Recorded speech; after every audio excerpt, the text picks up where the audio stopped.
¿Cómo andan? ¿Todo bien?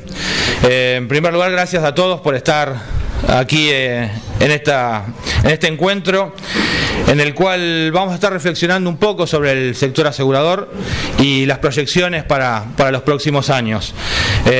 Como periodistas sabemos que la información es fundamental para la toma de decisiones, más en contextos como los que vivimos hoy en día, de alta competitividad, de muchas transformaciones, y en un entorno como este realmente se hace importante contar con la mayor y mejor información para poder tomar decisiones. Es por eso que Mapfre nos ha convocado en el día de hoy para compartir información sumamente valiosa acerca de nuestro sector, y con una mesa que realmente es un lujo. Contamos con la presencia de Salvador Rueda, gerente general de Mapfre, con Ricardo González García, director de análisis, estudios sectoriales y regulación de Mapfre, y con Carlos Piantanida, gerente de evaluación de la Superintendencia de Seguros de la Nación. Ellos en la mesa, aquí presente un montón de amigos, funcionarios, instituciones a los cuales le agradecemos desde ya que estén hoy aquí. Si te parece, Salvador, como dueño de casa, hacemos la apertura. Muchas gracias. La verdad, esto de estar sentado es muy incómodo. Tú estás ahí en el atril y no te voy a quitar el sitio, entonces la verdad es que no sé por dónde empezar. Me pongo por aquí. ¿Se ve? ¿Se oye? Perfecto. Bueno, perdón que os dé un poco la espalda. Los Ángeles no tienen espalda, dice don Carlos Piantanida. Jamás me habían dicho una cosa tan bonita, Carlos. Bueno, buenos días a todos. Muchas gracias, Hernán, por acompañarnos y moderar esta presentación. Y como bien ha dicho Hernán, lo primero es agradecerle que aceptaran nuestra convocatoria a estar hoy aquí. Estamos aquí reunidos, pues representantes de la superintendencia, y quiero agradecer que en una semana tan complicada con las reuniones del IAIS nos acompañe hoy el vicesuperintendente, señor Plate. Muchísimas gracias. Representantes de FIDES, está su vicepresidente y secretario general, representantes de las cámaras y asociaciones del sector asegurador en Argentina, compañeros de compañías, colegas, competidoras y amigos, bancos, brokers, productores y prensa. A todos muchísimas gracias. La verdad que es una alegría poder compartir con todos ustedes y que nos hayan admitido a acompañarnos a este momento de reflexión, aprovechando la presentación del servicio de estudios de Mapfre, momento de reflexión del seguro, que en Argentina está de moda, porque si vemos todos los acontecimientos que han surgido en el último año, no falta nadie por venir a hablar de seguros a Argentina, y yo creo que eso dice mucho de la evolución y del posicionamiento del sector en la región y a nivel mundial, ¿no? Porque son actos no solo regionales. Bueno, yo me permito una pregunta previa, aprovechando además que está aquí el CEO de BBVA Seguro, Gastón Echisano, es: si hoy en vez de seguro habláramos de banca y de finanzas, seguramente empezaríamos acudiendo a acreditados y sesudos informes de bancos muy importantes. Por ejemplo, BBVA tiene un área de research bastante importante, o de consultoras de cuya información nadie duda, que todos la damos por contrastada y acreditada, y si tuviéramos que emplear los términos modernos hoy que entre otros mis hijos aplican, utilizaríamos los influencers, cuya opinión es más que válida para sobre ella analizar, tomar análisis y tomar decisiones. Bueno, pues aparco los bancos por ahora, Gastón, y hablamos de seguro. ¿Quiénes son esos referentes en seguro hoy? Pues la verdad es que tenemos que acudir a fuentes muy dispersas, ¿no? Y sin faltar a la debida modestia, yo creo que hoy ya el servicio de estudios de Mapfre, que hoy es el motivo que nos trae aquí para explicarlo, hoy ya eres un referente en materia de... ¿Hay sitio por aquí delante? Sí. Es un referente en materia de seguro y de previsión. Lleva poco tiempo, nació en el 2015, ¿no, Ricardo? Bien, es cierto que trae la herencia del Instituto de Estudios de Seguros de la Fundación Mapfre, que lleva ya más de 30 años funcionando, ¿no?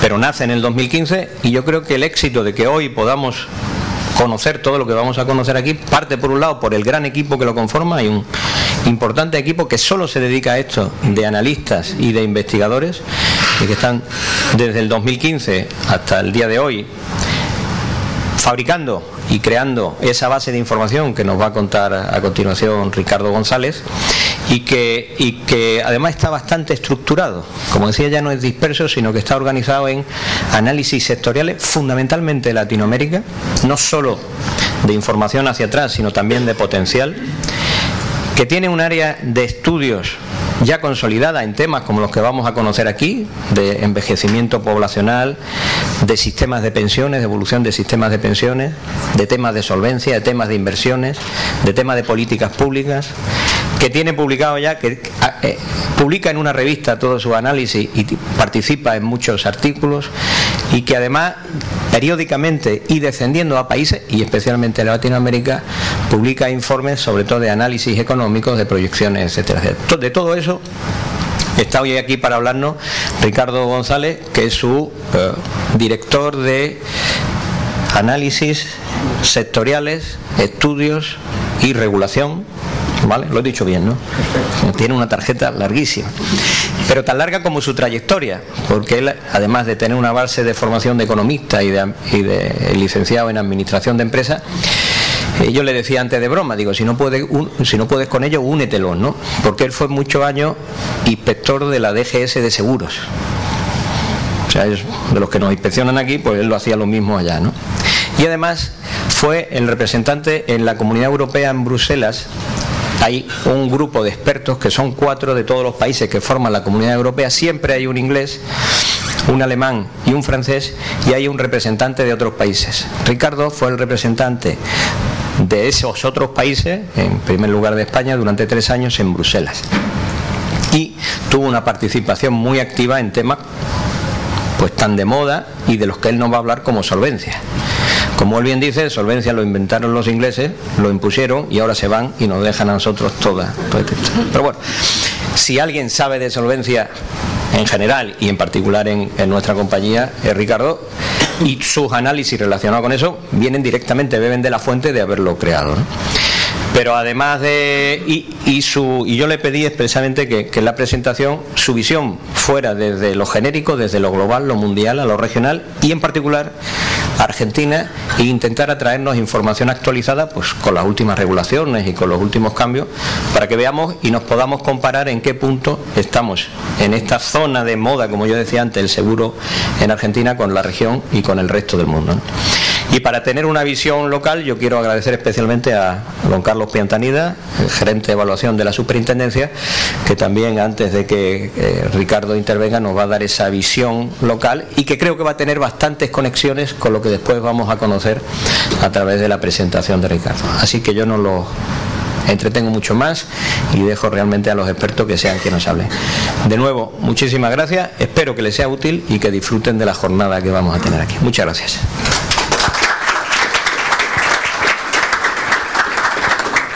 Gracias, Salvador, y bueno, prácticamente lo presentaste vos. Es turno de escuchar a Carlos Piantanida y que nos dé su visión acerca del sector asegurador aquí en Argentina.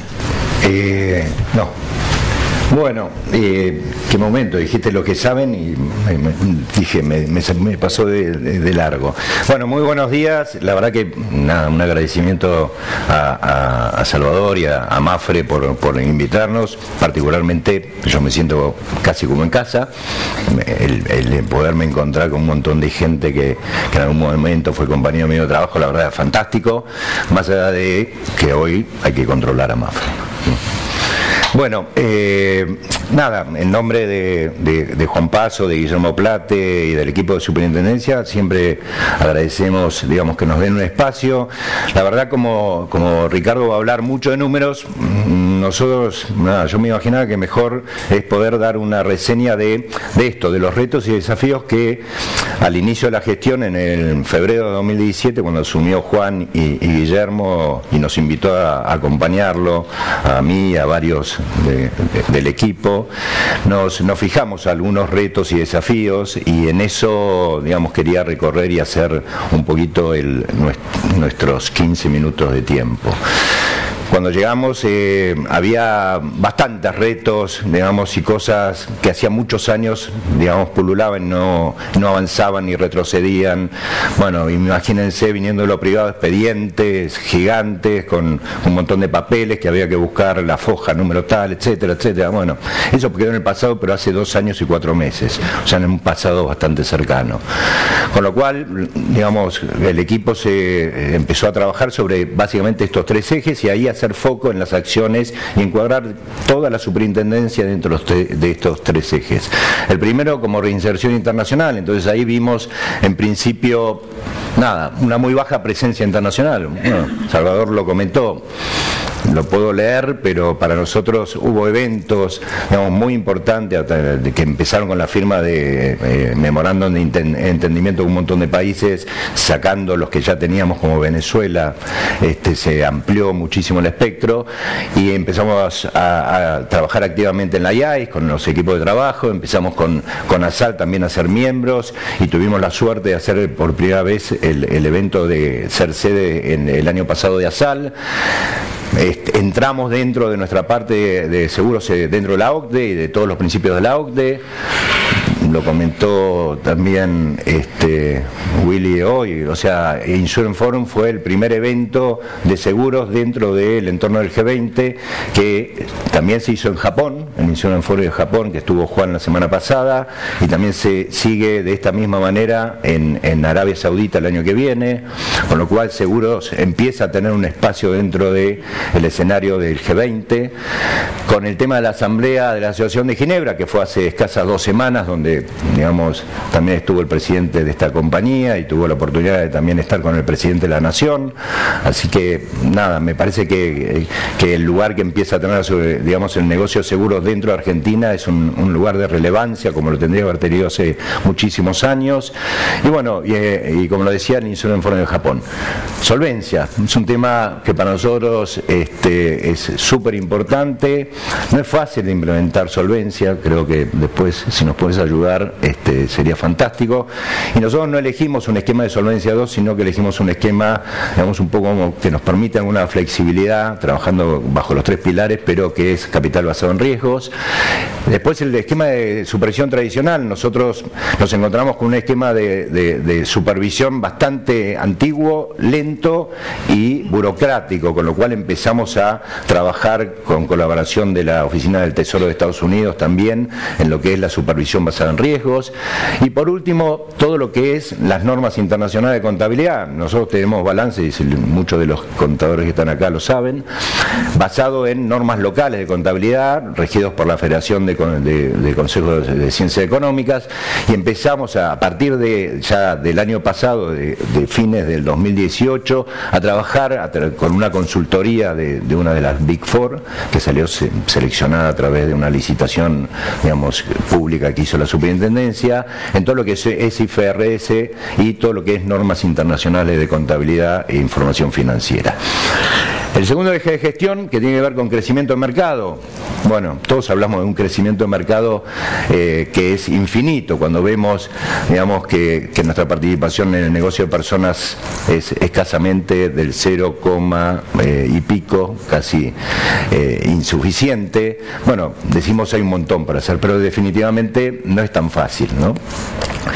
Lo primero que hicimos fue profundizar una norma que se había modificado en el reglamento en el año 2016, que es básicamente la reapertura, digamos, del mercado de reaseguros. Esto, si queremos un mercado grande, necesitamos jugadores y necesitamos securities y soportes importantes, con lo cual esto que se acaba el fines de este año, de la apertura del mercado hasta un 25%, fue la primera norma que salió de nuestra gestión. Luego teníamos todo un esquema complejo y burocrático, con lo cual empezamos a trabajar en hacer procesos más sencillos, simples, sin tener pasadizos donde había que empujar para pasar o dejar, digamos, un cospel para avanzar. Entonces empezamos a trabajar en este esquema de simplificación y desburocratización. Empezamos también con el tema de entender que para que haya un desarrollo de un mercado de personas necesita un incentivo, y ese incentivo definitivamente, por lo menos cuando yo tuve mi seguro de vida, era a través de poder tener deducciones impositivas importantes. Bueno, después de más de 27 años, los 996 pesos ahora pasaron a ser 12.000 y así en escala creciente, y esto creo que es un poco el esquema de apoyar el crecimiento desde el Estado hacia un mercado de capitales que todavía tiene mucho para crecer.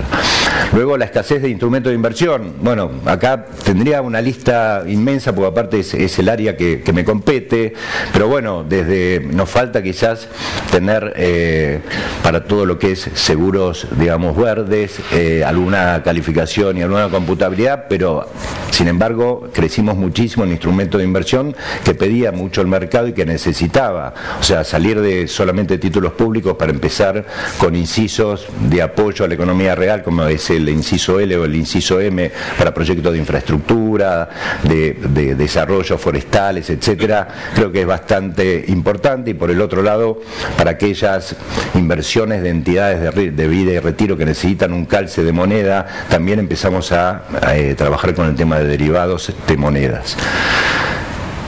La innovación de productos, bueno, esto creo que lo vimos, o sea, más allá de simplificar también la aprobación de productos o de planes de una manera bastante más sencilla que como era antes, que tardaba bastante en aprobarse algún plan, esto también tuvo mucha dinámica en la superintendencia, en la gerencia técnica y normativa. Y por último, un tema que, digamos, yo lo mamé en esta familia, que es el tema del fraude y el manejo de la cobranza, ¿no? Y para eso sacamos una norma de bancarización donde tenemos hoy la trazabilidad de absolutamente todas las cobranzas, desde el cliente hasta la compañía, y esquemas de lavado, o sea, el área de la gerencia de lavado de activos y financiamiento al terrorismo está muy activa también en el trabajo de la regulación. Y por último, el último eje, que es el de modernización, en ese que de alguna manera, digamos, fue como política de Estado. Nosotros tuvimos la suerte de poder alinearnos rápidamente con este proyecto, con lo cual lo primero que tuvimos fue subirnos a una plataforma del Estado, que es la de gestión documental electrónica. A partir de ahí, todos los expedientes, todas las notas, todas las observaciones, todo fluye a través de un entorno seguro, trazable. O sea, hoy podemos ver cuando alguien te llama quién tiene el expediente A, B o C, siempre que tenga el número. Tenemos mucha posibilidad de mejorar en base a los circuitos que armamos y a los procesos que también revisamos, y si no está por ahí adelante me lo olvidé, pero tiene que ver con esto, con darle mucha celeridad y trazabilidad a toda la documentación que entra en la superintendencia. Después trabajar sobre la ineficiencia en los trámites. Ahí avanzamos muchísimo. Nosotros desde el organismo ya tenemos más de 46 trámites a distancia. Esto quiere decir que las entidades desde su escritorio pueden respondernos observaciones, notas a través de un trámite. Solo necesitan tener apoderamiento y tener la firma, digamos, dentro del entorno de gestión documental electrónica, con lo cual desde inscripción para los productores a la distancia, imagínense productores que querían ser parte de este mercado y estaban en Chaco, en Posadas, en Neuquén, en Río Negro, en Ushuaia, hoy pueden hacer todos sus trámites a través de la plataforma de trámites a distancia. Después también teníamos un problema que todavía más o menos lo tenemos, porque tenemos una multiplicidad de interconexiones con las compañías, sistemas por todos lados. Hoy estamos yendo a una base única de datos, y a través de todo lo que serían nuestras plataformas, digamos, de gestión documental, lo que es póliza online, nosotros hoy tenemos toda la trazabilidad de esa información. O sea, imaginémonos que nosotros en esa base de datos empezamos a tener información para interactuar o intercambiar no solamente con otros organismos del Estado, sino con el mercado posiblemente. O sea, todo lo que sea dato público nosotros empezamos ya a tenerlo. Entonces, para nosotros cualquier tipo de póliza que esté subida de automóviles, ya definitivamente si está subida a la nube de la superintendencia es válida, y de por sí trabajamos sobre una aplicación que después la vamos a ver, y algo que dentro de poco va a suceder dentro del entorno de Mi Argentina, que es donde cada uno de nosotros tiene absolutamente todos sus documentos, también poder ver también el seguro. El otro tema de la multiplicidad de registros también, cuando uno hace un trámite y está ingresado en un registro de cualquier organismo del Estado, ya está registrado, con lo cual si inicia un trámite y hay un contador, un actuario o un abogado que ya tiene su registro de legajo multipropósito en la superintendencia, solamente lo que tiene que llevar es el número en cualquier otro organismo que se presente, y con ese número no necesita presentar un solo papel. Con esto le ayudamos y avanzamos también en facilitarle la vida a los ciudadanos. El tema de la digitalización, más allá de todo el proceso de los expedientes que ya no existen y que hoy los hemos digitalizado y lo podemos ver directamente a través de la plataforma de gestión documental electrónica, tuvimos un hito. El mercado de seguros también tuvo un hito en la digitalización, que fue la presentación de balances en formato digital con firma conjunta, y esto en el Estado no pasó. Hasta ahora seguimos siendo el único organismo dentro de la Administración Pública Nacional que tiene presentaciones de balance con firmas conjuntas. Y lo último que, ya que estábamos muy aburridos, nos quisimos meter fue en el tema de blockchain. O sea, hoy cualquier artículo que vemos del mercado seguro habla de insurtech, de fintech, de blockchain, con lo cual existe el blockchain federal. El blockchain federal es una sociedad público-privada entre el Estado Nacional y 2 empresas más y una universidad, y nos animamos a un tema de decir, bueno, ¿qué podemos subir a un blockchain como para facilitar y terminar con algunos trámites bastante engorrosos? Y ahí es donde dentro de poco vamos a anunciar que las compañías van a poder subir a través de blockchain federal sus libros contables, sus libros en realidad, o sea, todos los libros que hoy IGJ tiene, que presentan todas las compañías de seguros, que son, depende de cómo los generamos contar, pero cerca de más de 20, hoy vamos a poder disponibilizar a través de blockchain, que los pueden subir en formato digital. Con lo cual, imagínense no tener que ir a IGJ con un CD, ni tener que validarlo, ni tener que comprarlo, ni etcétera, etcétera, sino que definitivamente a través de la validación, a través de blockchain que le vamos a dar, directamente lo van a poder subir y va a quedar trazable y va a quedar visible. El otro tema que también estamos avanzando, pues dijimos, bueno, encontramos un huequito, es avanzar también con las pólizas de caución. O sea, creo que los que trabajamos hace años en el negocio de seguros sabemos que la póliza de caución es un tema. Bueno, estamos trabajando también para subir los contratos de póliza de caución, tanto sea de contratos de obra, de servicios, donde básicamente, más allá de que el contrato se termina una vez que se entrega el contrato propiamente dicho, o la póliza original, también se puede rescindir de otras maneras. Pero lo que estamos buscando es que dentro del blockchain federal, tanto sea el asegurado, el tomador y la aseguradora puedan hacer trazable ese bloque de datos, y cuando se acabe un servicio, se acabe un contrato, directamente el asegurado lo puede informar en forma mucho más sencilla, rápida, y sin tener, en el caso de hacer una declaración jurada o ir a buscar un contrato que por ahí hace 2, 3, 4 años que ya caducó. Bueno, estos son nuestros 3 ejes rápidos, tengo 15 minutos nada más, pero sí un temita que para nosotros es muy importante y que, digamos, lo estamos avanzando y también nos gusta compartirlo, que es el nuevo modelo de supervisión. Para nosotros, digamos, todo esto son las etapas que tienen que ver con esto. La superintendencia no tenía ni un mapa ni una matriz de riesgo, o sea, no existía. Entonces empezamos a trabajar sobre esto, hicimos una matriz de riesgo de la superintendencia, terminamos de hacer hace poquito, un mes y pico, la matriz de riesgo del mercado. Tenemos más de 46 indicadores, digamos, que nos permiten tempranamente entender qué es lo que pasa qué es lo que está pasando en la compañía, más allá de ver todo un antecedente de historial o una evolución de cada una de las compañías, y a partir de ahí nos puede tirar indicadores de cuáles son los lugares donde tenemos que ir a ver determinadas o preguntar determinadas cuestiones dentro de los rubros de la entidad. Salió definitivamente la norma de gobierno corporativo, ya el 31 de marzo tenemos un listado completo de todos los directores independientes, le empezamos a dar transparencia, le empezamos a dar un esquema de importancia a todo lo que es la gestión de riesgos y a todo lo que es el órgano de administración. Estamos, como lo decía antes, en la convergencia hacia normas internacionales de contabilidad. En breve seguramente vamos a hacer una reunión donde participamos ya al mercado para que nos empiecen a dar devoluciones. Estamos trabajando sobre las brechas que podemos tener entre la contabilidad, digamos, argentina y la contabilidad internacional. Y al final vamos a este esquema de que nuestro proyecto, que tiene 2 añitos más, tendríamos ya definido nuestro nuevo modelo de supervisión. Así que con esto, nada, entraríamos en lo que sería, digamos, un mercado más sano, más solvente y sobre todo, digamos, mucho más equitativo para que cada uno de los jugadores, digamos, pueda evaluar sus riesgos y que nosotros podamos evaluarlos de la misma manera, no a todos por igual, ¿no? Así que, bueno, este es el resumencita. De por sí no tengo mucho más, pero sí, nos gusta siempre compartirlo para que todos podamos estar al tanto. Gracias.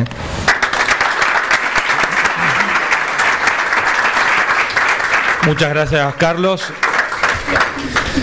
Y ahora sí es el turno de escuchar a Ricardo González García y que comparta con nosotros algunas de las conclusiones de los estudios realizados por MAPFRE. Bueno, antes que nada, muchas gracias por haber venido a escuchar esta presentación sobre el servicio de estudios. Ya ha sido suficientemente presentado por Salvador, ¿no? Empezamos en el año 2015 y desde entonces pues hemos avanzado mucho y hoy por hoy hacemos, digamos, dos tipos de análisis, ¿no? Análisis de tipo más estructural, intentando cubrir cuantos más países y regiones del mundo podamos, pues mejor, para poder hacer una comparación y extraer conclusiones de política económica y demás. Y hay otros tipos de análisis que son más de coyuntura económica, que lo hacemos una vez al año y trimestralmente pues lo vamos actualizando. Yo voy a exponer los principales estudios estructurales que hemos publicado últimamente. Son todos estos, todos se pueden consultar en nuestra página web y están todos traducidos al inglés, por si alguien quiere hacer algún tipo de estudio y tener la referencia también en inglés. El primero que voy a presentar es un análisis comparativo de los sistemas de pensiones. En este estudio hemos seguido una estructura de pilares que es habitual, ¿no?, cuando se estudian los sistemas de pensiones. Distinguimos 3 pilares principales. El pilar 1 serían los sistemas, los esquemas legales contributivos obligatorios por imperativo legal. La ley obliga a contribuir y normalmente es el pilar de los sistemas públicos de pensiones de reparto, pero no siempre es así. Ya hemos visto que hay sistemas en los que ese pilar es un pilar contributivo de acumulación, ¿no?, como ocurre en el sistema chileno. El segundo pilar son los esquemas ocupacionales complementarios de tipo empresarial.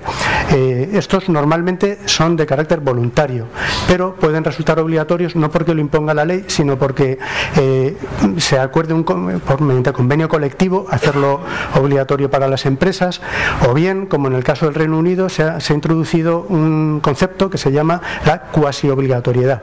Es obligatorio dar de alta en estos sistemas complementarios de pensiones a los trabajadores, pero el trabajador puede decidir que se le dé de baja, no incorporarse. Y luego el tercer pilar es el esquema individual voluntario. Sobre estos 3 pilares añadimos uno por debajo, que sería la cobertura mínima asistencial. Este pilar tiene por objeto que las personas, cuando alcancen la edad de jubilación, no caigan en una situación de pobreza, ¿no?, y lo tienen prácticamente todos los sistemas. Y un pilar cuarto, que son los apoyos no financieros, tipos ONGs, familiares y demás. El verdadero espacio de políticas públicas está en los pilares 1, 2 y 3. Por otro lado, hemos seguido un análisis, un enfoque de riesgos, ¿no? ¿Y cuál es el principal riesgo que tiene un sistema de pensiones?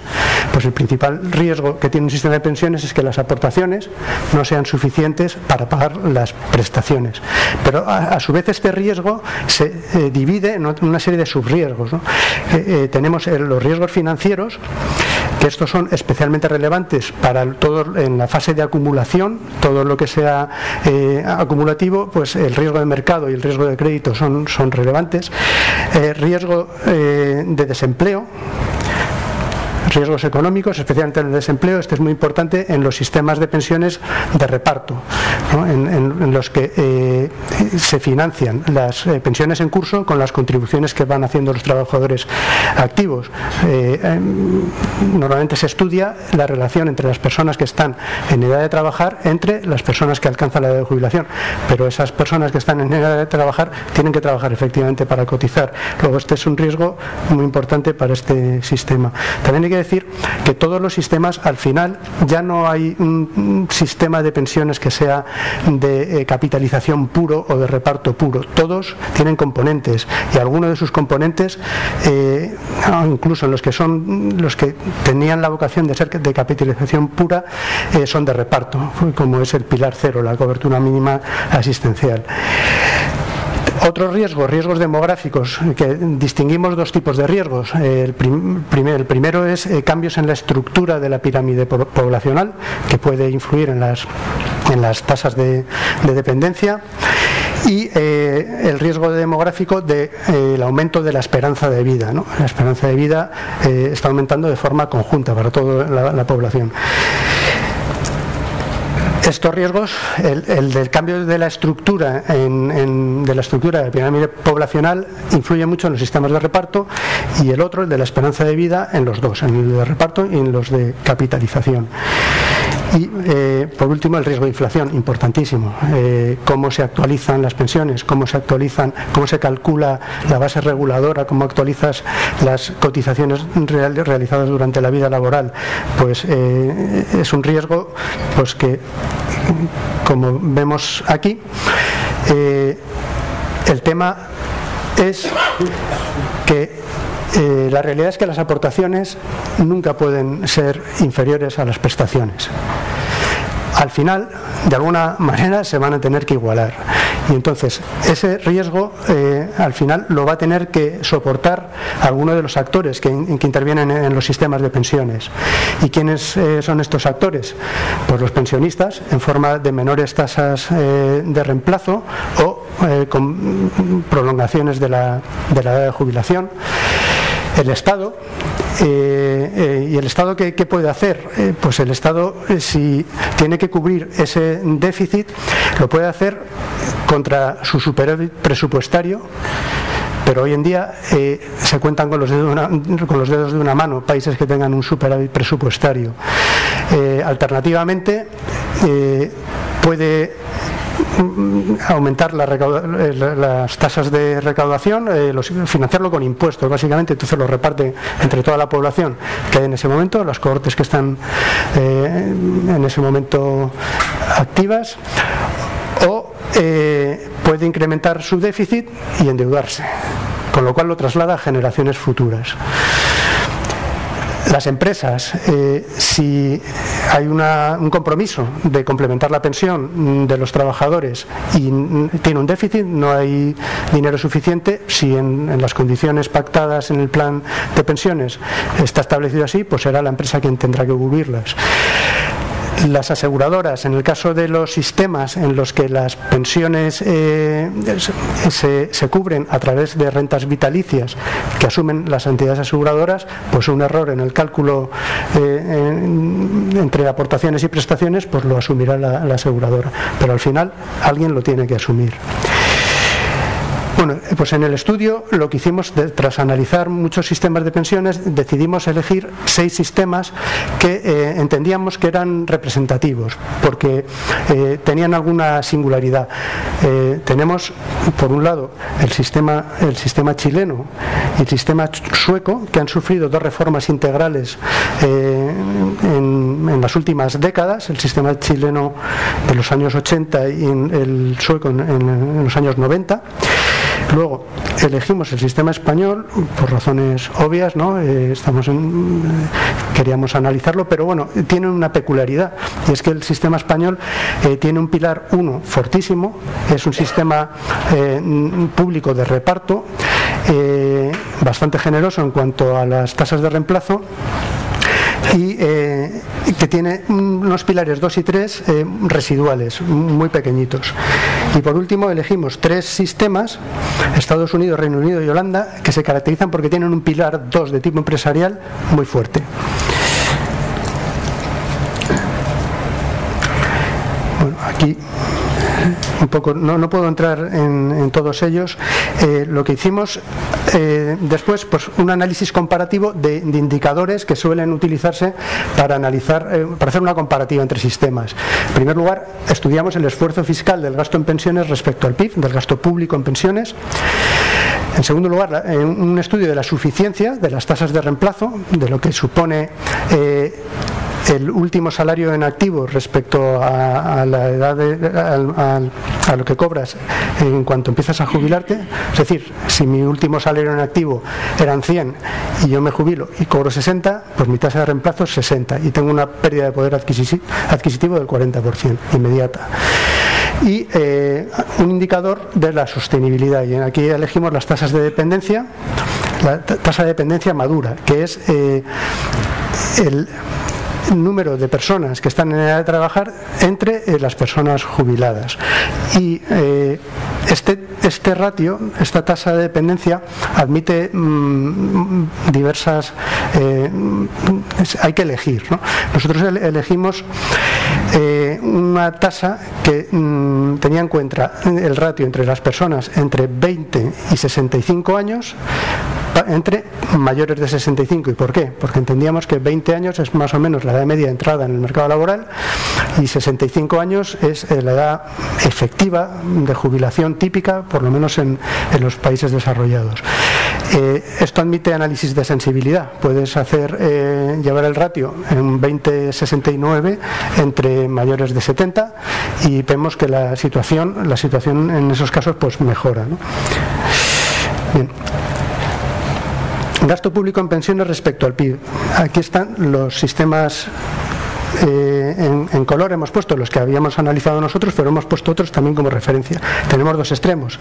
En España, en 2017, representaba el 11,8% del Producto Interior Bruto, y en el otro extremo está el sistema chileno, que sigue un sistema de capitalización. Luego el gasto público en pensiones es muy bajito, que le quedan lo que son las pensiones mínimas asistenciales, y luego colectivos también, que siguen todavía en el antiguo sistema de reparto, pero no tiene, o sea, es el que menos peso en gasto público respecto al PIB tiene. Y luego la media de la OCDE es 7,5, y estos 4 otros sistemas pues tienen un pilar 2 muy fuerte, una cobertura complementaria de tipo empresarial fuerte, lo que implica que su gasto público en pensiones pues es más bajo. Pero bueno, tenemos también casos como Francia, que se va casi al 14%, Italia y Grecia, que tienen un nivel de gasto público en pensiones muy alto. He podido encontrar el dato de Argentina, es de 2015, no sé si está muy actualizado, pero estaría más o menos pues un poquito más alto de lo que es la media de la OCDE. Las tasas de reemplazo. Ya hemos explicado lo que es la pensión como porcentaje del último salario. Vamos a compararlas entre estos sistemas. Esta información está sacada de un informe de la OCDE que se llama Pensions at a Glance, de 2017, que tiene en cuenta pues el sistema de pensiones que hay vigente en ese momento, qué tasas de reemplazo proporciona a la población, y lo hace para 3 tipos de rentas: rentas medias, rentas bajas, que son la mitad de la renta media, y rentas altas, que considera 1,5 veces la renta media. Y bueno, ya aquí vemos rápidamente que hay dos extremos. Está por un lado el sistema holandés, que tiene unas tasas de reemplazo altísimas. La gente se jubila con pensiones casi cercanas al 100% de su último salario en activo. ¿Y por qué? Pues por el sistema, por los complementos que hacen las empresas a sus pensiones.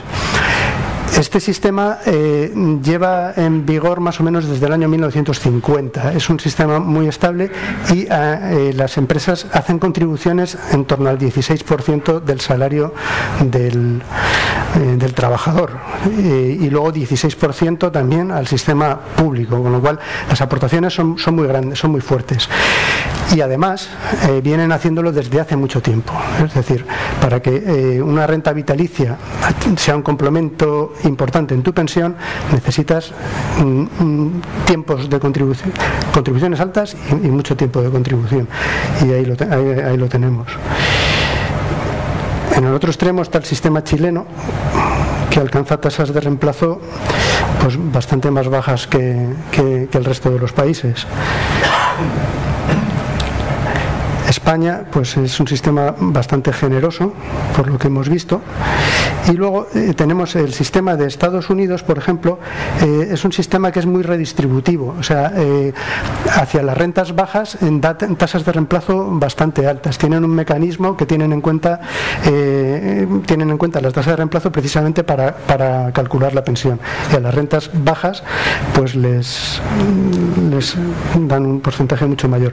A las rentas altas va cayendo mucho. Aquí lo que pasa es que la OCDE tiene en cuenta que una renta alta es 1,5 veces la media, pero si tenemos rentas mucho más altas, la tasa de reemplazo cae mucho más. ¿Y cómo está Argentina? Estaban los datos, los he podido traer y bueno, pues tiene tasas de reemplazo bastante razonables con el sistema que hay hoy en vigor.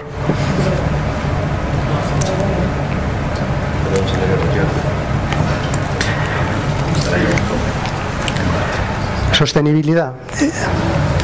Vamos a ver los ratios de dependencia, que son muy importantes para todos los componentes de reparto de los sistemas de pensiones, para todos. Estos ratios de dependencia, que son el número de personas que están en edad de trabajar entre personas jubiladas, se ven influidos por dos factores, básicamente factores demográficos y factores migratorios. Los factores demográficos se pueden modelizar y las Naciones Unidas tiene unas bases de datos poblacionales en la que cubre prácticamente todo el planeta, ¿no? Tiene información desde el año 1950 hasta el momento actual y luego proyecciones hasta finales de siglo. Entonces las hemos tomado como referencia para construir los ratios. En el ratio es muy importante la estructura de la pirámide poblacional.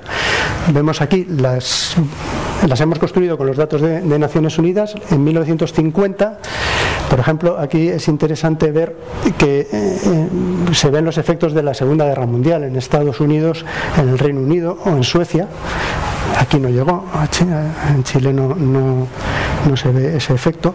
Y he sacado la de Argentina y lo mismo. La Segunda Guerra Mundial, pues incluso tuvieron, yo creo que hubo una bonanza económica aquí, y la estructura de la pirámide pues lo dice. Hemos hecho una simulación, vamos a ir pasando años, cambiará esa cifra para ver cómo evolucionan las pirámides. Vemos que va avanzando en el tiempo, lo voy a parar en el año 1990, a ver cómo estamos. Y aquí pues ya vemos que en España se está produciendo lo que se llama el baby boom. Las tasas de fertilidad caen bruscamente y la pirámide se estrecha mucho en la base. En España es muy representativo, pero bueno, es un poco la tónica. En Holanda también se ve, en Chile no. Y Argentina pues está bastante bien, la pirámide está bastante bien. Seguimos avanzando, lo vamos a parar en el año 2020 y vemos cómo está la pirámide española. Es totalmente constrictiva, ¿no?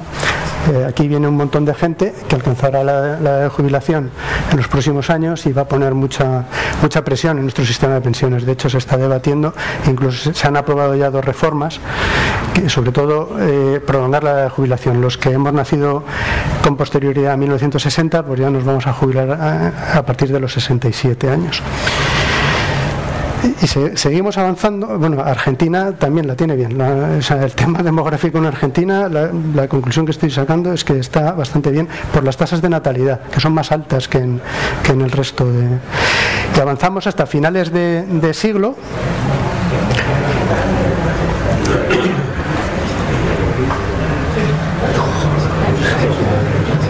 Lo que vemos es que a finales de siglo el problema desaparece, las pirámides se vuelven estacionarias. Y en Argentina, pues lo mismo. ¿Qué tipo de pirámides estamos viendo ahí? Pues las pirámides expansivas, que son poblaciones con altas tasas de fertilidad, pero también con altas tasas de mortalidad. Esto es muy bueno para un sistema de pensiones, pero esta pirámide es tremenda, porque lo que implica es que hay una tasa de mortalidad infantil altísima y que mucha gente se va quedando por el camino. O sea que no es una pirámide que sea bueno tener, ¿no? Las constrictivas, que es las que vemos que nos vamos a tener que enfrentar a ellas en las próximas décadas. Y por último, las pirámides estacionarias, que estas son las buenas, y es a lo que tiende con las dinámicas poblacionales. Se caracterizan porque se queda muy poca gente por el camino, las tasas de mortalidad caen y las tasas de fertilidad pues se estabilizan en torno a 2 nacimientos por mujer.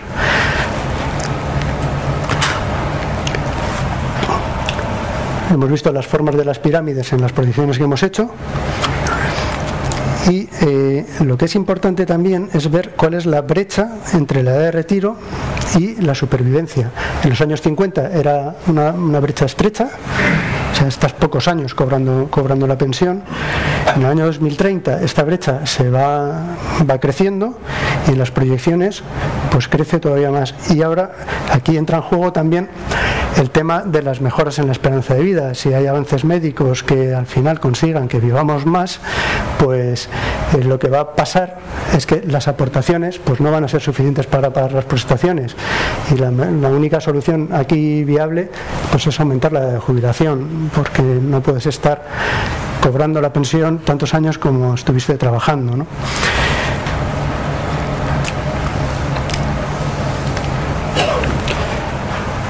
Pues vamos a ver los ratios.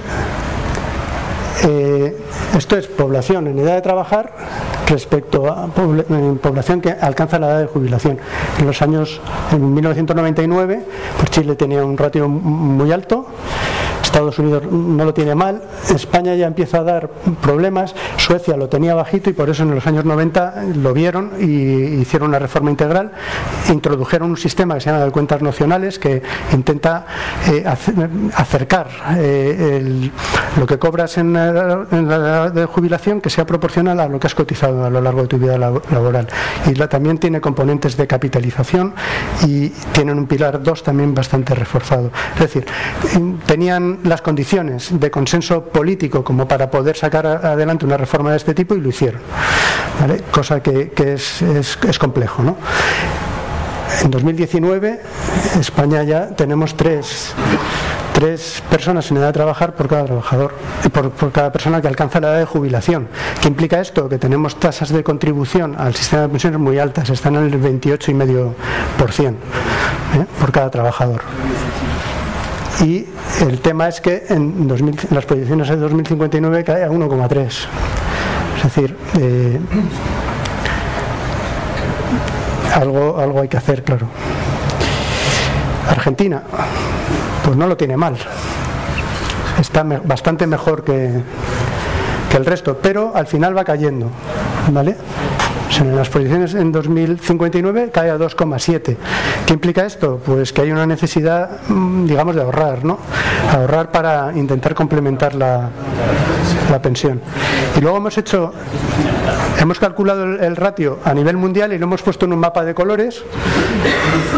Y en 2019 pues se ve que el problema lo tenemos aquí en en Europa del Sur y Europa Occidental, y el peor ratio ahora mismo lo tiene Japón, que tiene 2 personas en edad de trabajar por cada trabajador, ¿vale? Pero el resto, bueno, en África tienen ratios de 15,7 personas en edad de trabajar frente a cada persona que alcanza la edad de jubilación. En Nigeria, que es un país que tiene 200 millones de habitantes, esto hila un poco con el tema de las migraciones, que no se pueden proyectar, pero bueno, esto también te da una idea. En el año 2039 ya vemos que se empieza, China enrojece, empieza a empeorar, Australia, todo lo que es Estados Unidos y Canadá, Chile, Uruguay también. Y en 2059 pues ya el rojo se extiende a casi todo. Argentina está en rojo, pero bueno, no es tan rojo como la gama de color, no lo está capturando bien. Y está Bolivia y Paraguay, que tienen, por lo visto tienen ahora mismo poblaciones muy jóvenes, entonces no, pues por entonces no. Pero bueno, el continente africano es el que, bueno, no solo el continente africano, tenemos el continente africano, la India, Indonesia, todos estos no van a tener ese problema, y hay gente, son poblaciones muy grandes. Bueno, todos estos mapas lo tenemos en este estudio de envejecimiento poblacional, y hay mapas también de este ratio del porcentaje de personas mayores de 65 años, que es un ratio, es un porcentaje muy relevante para los estudios de salud, porque es cuando, a partir de los 65 años es cuando más gasto en salud tenemos, ¿no? El 58% de los gastos en salud los tenemos cuando cumplimos más de 65 años.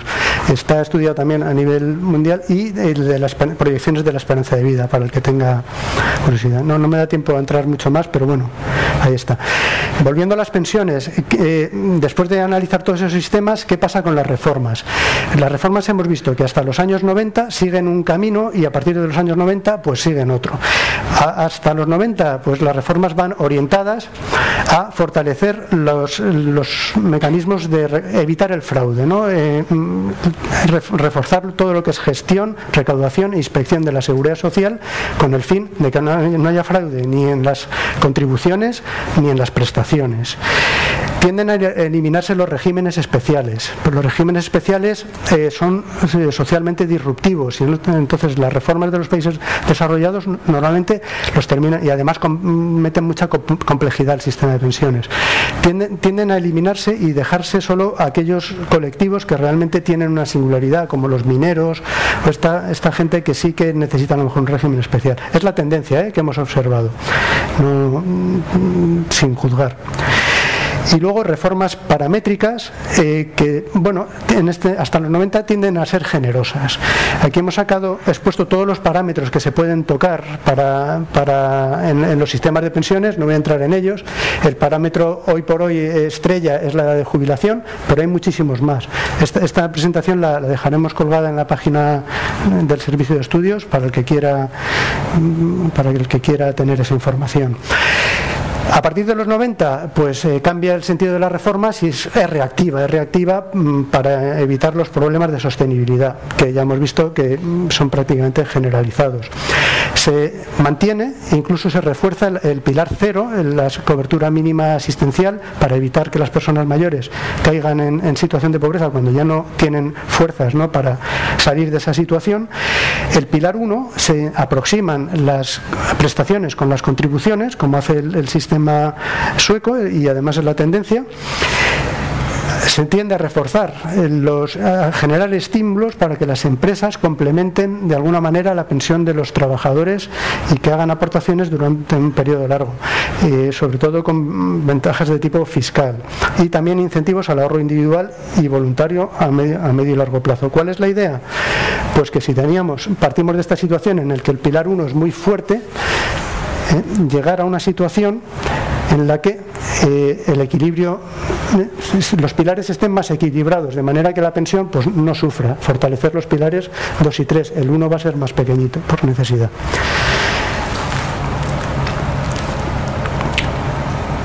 ¿Qué implica esto?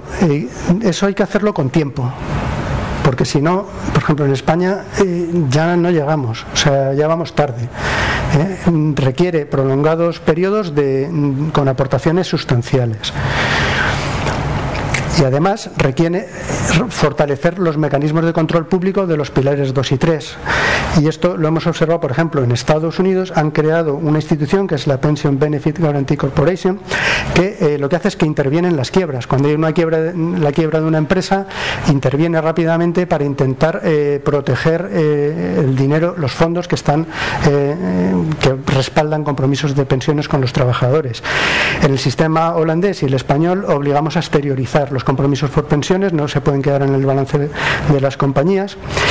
El sistema sueco lo que hace es que las pensiones vitalicias, las rentas vitalicias en la fase de desacumulación las hace una empresa pública, no permiten que las hagan aseguradoras privadas. Y luego Reino Unido, Suecia y Chile establecen mecanismos de control estrictos para las gestoras de los fondos de pensiones, e intentan controlar las comisiones y que no haya problemas por ahí. Bien, el siguiente estudio que quiero exponer es el de regímenes de regulación de solvencia.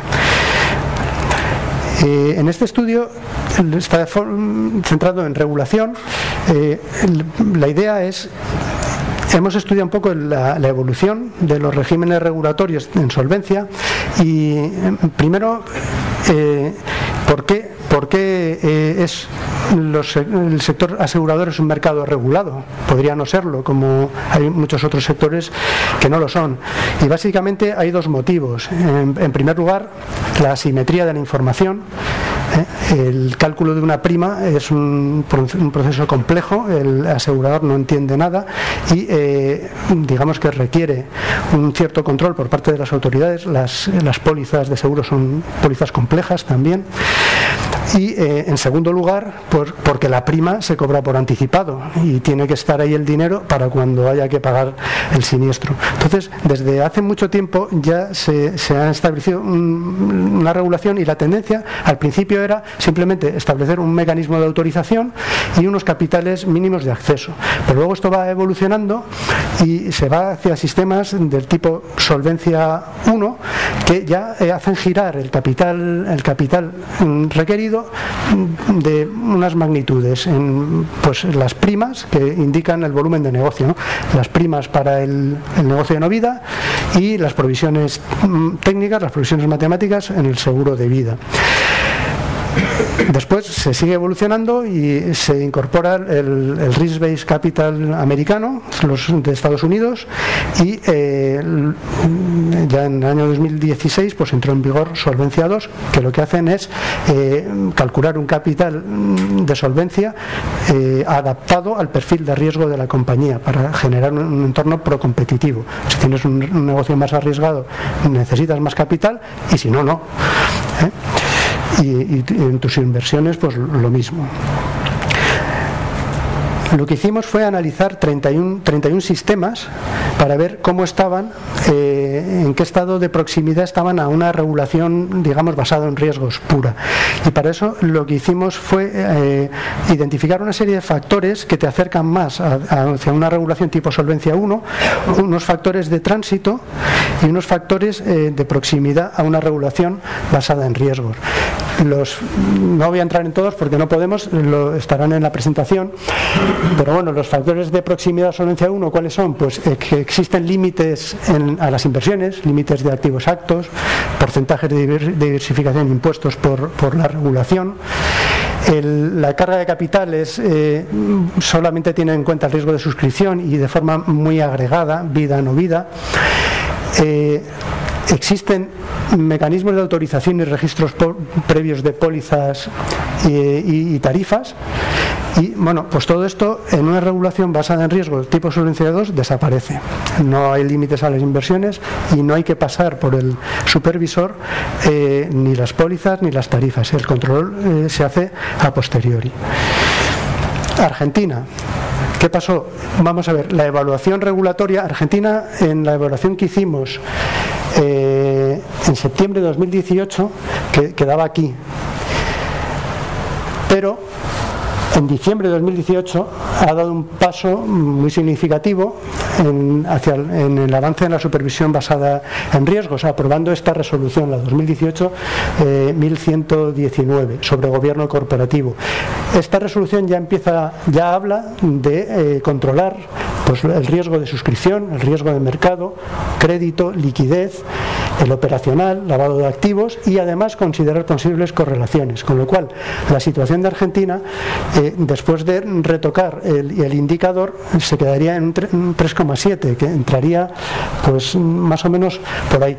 Lo único que para poder actualizar esto hay que revisar las 31 legislaciones, ¿no? Entonces no lo vamos a hacer ahora, vamos a esperar a que esté aprobado el ICS de la IAIS también, pero en el futuro lo haremos y sube, evidentemente. Bien. Otro de los informes que me gustaría explicar es, por detrás, elementos para la expansión del seguro en América Latina. Este informe lo hicimos, el promotor fue Fides, ¿vale? Que y en el servicio de estudio nos encargamos de elaborarlo.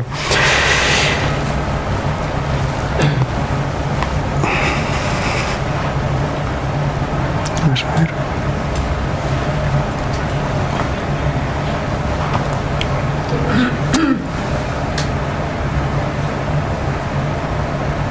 Un segundo que esto sea...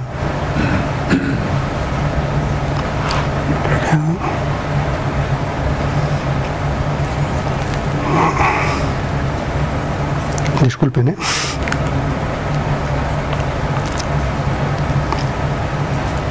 Aquí estamos. Vale, ya está. Vamos a ver. Aquí hemos puesto lo que es la penetración de los seguros en los mercados desarrollados. Una serie desde el año 1990. Vemos que el PIB, las primas respecto al PIB en los mercados desarrollados están en torno a un 7,7, oscilan entre un 8, ahora están cayendo un poquito. En vida suele estar en este rango entre el 4 y el 5%, y en no vida es más estable, está en el 3,4%. Esto está cayendo en vida por el entorno de bajos tipos de interés que está viviendo la Unión Europea y Japón, que digamos que están incluidos en este ratio agregado. Pero bueno, es un porcentaje respecto al PIB muy alto, o sea, es un sector que tiene un peso, digamos, importante. ¿Y qué es cómo contribuye el sector asegurador en la economía? Pues lo hemos estudiado un poco por líneas de negocio y vemos que los seguros de daños y de IRC pues, suponen un apoyo a las actividades primarias de las industrias y de los servicios. Los seguros catastróficos hacen un papel muy importante en la continuidad del proceso económico. Cuando se produce un evento catastrófico, las aseguradoras pagan los siniestros mucho más rápido que lo que podría ser ayudas del gobierno, subvenciones. Si vas por ahí, tarda mucho más en llegar y a lo mejor cuando llegan pues ya no tiene sentido. Somos más ágiles. Seguros de crédito apoyan al comercio interno y al exterior. El seguro de crédito a la exportación pues facilita que muchas operaciones se produzcan, que si no estuviese el seguro pues quizá no se producirían. Los seguros de vida, riesgo, de accidentes, salud, hogar, automóviles, dan estabilidad al ingreso personal. Lo mismo, muchas hipotecas, muchos préstamos al consumo a lo mejor no se concederían si no tuviesen un seguro de vida, riesgo detrás. Y por último, los seguros de vida ahorro pues contribuyen al proceso de ahorro y de inversión, y son, digamos, las aseguradoras son inversores a medio y largo plazo, porque es su modelo de negocio. Pero por otro lado, hemos visto cómo impacta, cómo ayuda, ¿no?, el sector asegurador a la economía, pero la economía también impacta en el sector asegurador. Digamos que se retroalimentan. Y que ¿Cómo afecta la economía a la industria aseguradora? Pues el crecimiento económico es crítico. Para el crecimiento del negocio asegurador hay una correlación altísima, sobre todo en el negocio de no vida. Si hay crecimiento económico, las primas crecen, y en los países emergentes que tienen menos penetración, todavía más. Los tipos de interés son muy importantes porque es la forma en la que las compañías aseguradoras apuntalan a la rentabilidad técnica, ¿no?, a través de las inversiones de las primas. Y por otro lado, en los productos de vida que ofrecen garantías de tipos de interés, pues es importante que los tipos estén altos y que sean estables, ¿no? Cuando se produce un entorno de bajos tipos, pues afecta mucho, ¿no?, a ese negocio. Los tipos de cambio, las depreciaciones en los tipos de cambio son muy perjudiciales para las compañías de seguros, porque encarecen mucho el coste de los siniestros, ¿no? Se tienen que comprar piezas al exterior, o sea, una depreciación afecta, y afecta también mucho al coste de los contratos de reaseguro, porque muchas veces se negocian en una moneda fuerte, se negocian en dólares. Si la moneda se deprecia, el coste del reaseguro pues se incrementa exponencialmente. Y la volatilidad financiera es mala. Hay formas de cubrirse, ¿no?, con técnicas de ALM y demás, pero si hay volatilidad financiera, la industria aseguradora se resiente. ¿Qué factores, qué palos se podría tocar para intentar mejorar la penetración de los seguros en aquellos países en los que es baja, para llegar a ese 7,7% que tienen los países desarrollados? Pues aquí hemos hecho en el estudio, distinguimos entre determinantes por el lado de la oferta y de la demanda. De la oferta, para que las compañías aseguradoras puedan poner productos en el mercado. En ellos, pues la regulación prudencial es crítica. Las normas de acceso al mercado también, los canales de distribución, tener una estructura de canales equilibrada, balanceada, contribuye es bueno para mejorar la penetración de los seguros. La eficiencia en gastos, esto es importantísimo. Si tú tienes un ratio combinado de 100 y el 50% son gastos, para el pago de siniestros dedicas un 50% o incluso menos. ¿Y qué pasa ahí? Pues que el seguro no está cumpliendo su función. La función del seguro es la mutualización de los riesgos. Entonces, al final, los aseguradores van a percibir que no tienen un retorno, no está creando un valor para él. Con lo cual, es muy importante pues intentar alcanzar economías de escala y pues optimizar, y que los gastos de administración y de adquisición pues sean proporcionados. Y la innovación es otro tema muy importante y está muy ligado con la regulación. El sacar un producto al mercado lleva muchos meses, porque tienes que hacer un análisis, tienes que crear todas las plataformas, conectarlo con los mediadores. Si además hay que pasar por el supervisor y te tienen que aprobar pólizas, tarifas y demás, pues puedes tardar 2 años, y cuando entras a lo mejor el panorama ha cambiado y necesitas otro tipo de productos. Con lo cual todo lo que sea agilizar y permitir a las empresas que saquen rápidamente los productos al mercado, pues ayudaría a aumentar la penetración.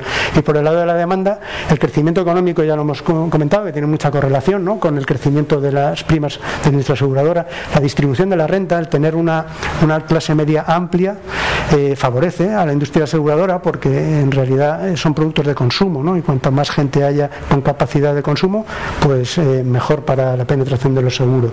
Educación financiera, seguros obligatorios, incentivos fiscales, muy importantes, sobre todo para el seguro de vida. Colaboraciones en otras áreas, seguros de salud, pensiones, pues todo eso hace que aumente la penetración y la inclusión financiera. En el estudio está uno por uno explicado con detalle. ¿Cómo está la penetración en América Latina? Pues si veamos que los desarrollados estaban en torno al 8 o 7,7, quien más tiene, la penetración mayor la tiene ahora Chile, sobre todo por el sistema de pensiones y de salud, que se apoyan bastante en las aseguradoras, pero bueno, ya vemos que Argentina, pues mira, está bastante alta en la lista porque tiene un mercado de no vida bastante desarrollado, sobre todo de autos. Puerto Rico se sale por el sistema de salud, porque sigue el sistema americano y está basado, se apoya, ¿no?, en las compañías aseguradoras. Pero bueno, pues habría que todos los palos que hemos dicho antes, habría que ir uno por uno e intentar incidir en los mismos para llevar estas penetraciones a los países desarrollados. Esta es la densidad, las primas las primas per cápita en dólares. Argentina también está ahí alto. Y esta es la profundización, que es lo que representa el negocio de vida sobre el total.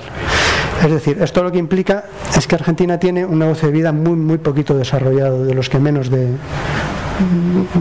todos los 19 países que analizamos de América Latina.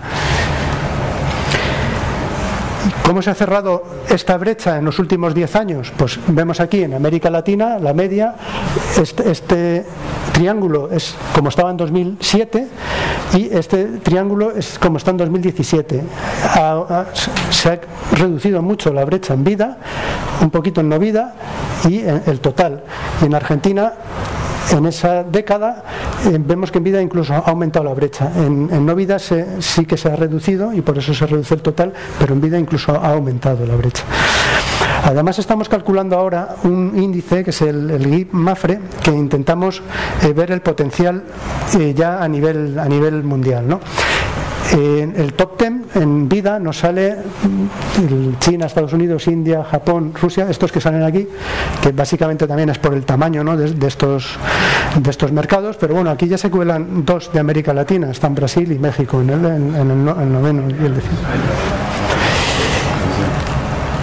Y en el radar tendríamos estos países, Egipto, Pakistán, Nigeria y Filipinas, que a lo mejor por tamaño no destacarían, pero se caracterizan porque vienen cerrando brecha muy rápido, ¿no?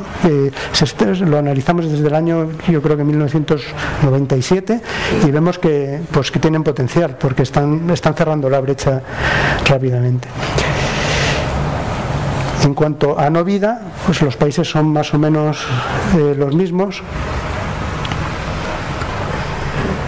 Y tenemos aquí nuevamente a Brasil y Argentina en el octavo y en el 10º puesto.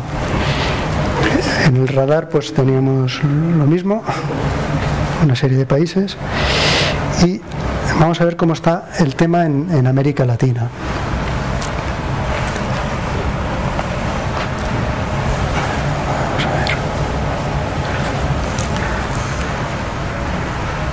Aquí lo que vemos es cuántos años estimamos que puede tardar un país, todos los países, en cerrar la brecha. En vida, para Argentina nos sale 18 años,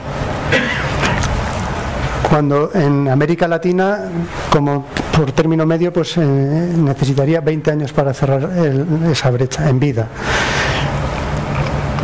Y en no vida requeriría menos tiempo, 11 años, conforme a nuestras previsiones. Y en América Latina, pues 13 años.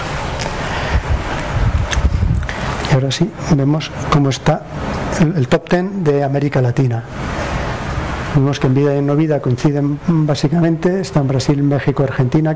Argentina nos queda aquí, ¿vale?, porque es un mercado que tiene tamaño, ¿vale?, por lo tanto tiene bastante potencial.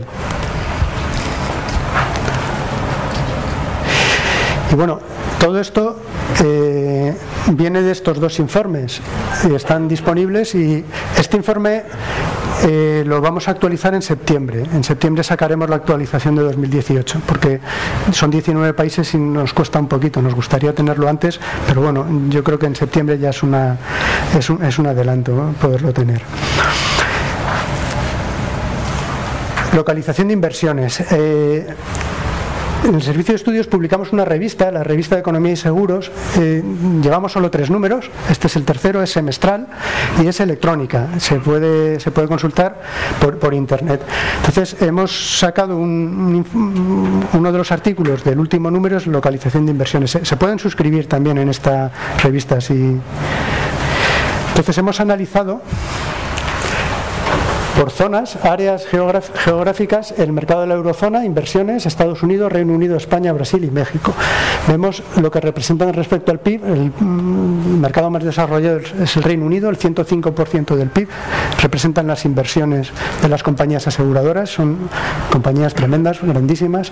En la eurozona el 66%, Estados Unidos 32%, en España el 24%, y esto se explica porque España tiene un negocio de vida muy poco desarrollado. No ha sido capaz de coger tracción. Ahí compite un poco con las gestoras de fondos de inversión y con la banca, que tienen también productos de ahorro, y no termina de arrancar.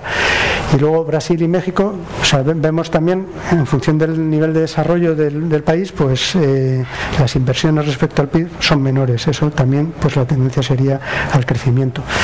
Tipo de negocio, pues puede ser ordinario, que son sobre todo productos con garantías de tipos de interés, o también negocio tipo unit link, en la que se traslada el riesgo de la inversión al asegurador.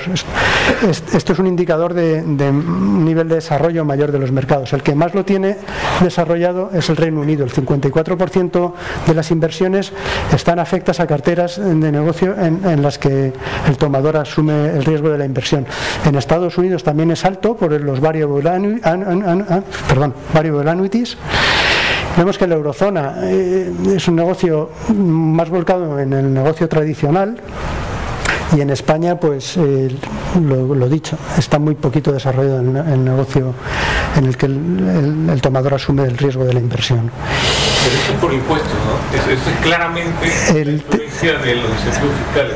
Es lo que se está influyendo en Alemania versus Inglaterra, donde en Alemania correcto, la gente dice que son muy conservadores. Eso también sería muy conservador, una deducción fiscal altísima para un producto total.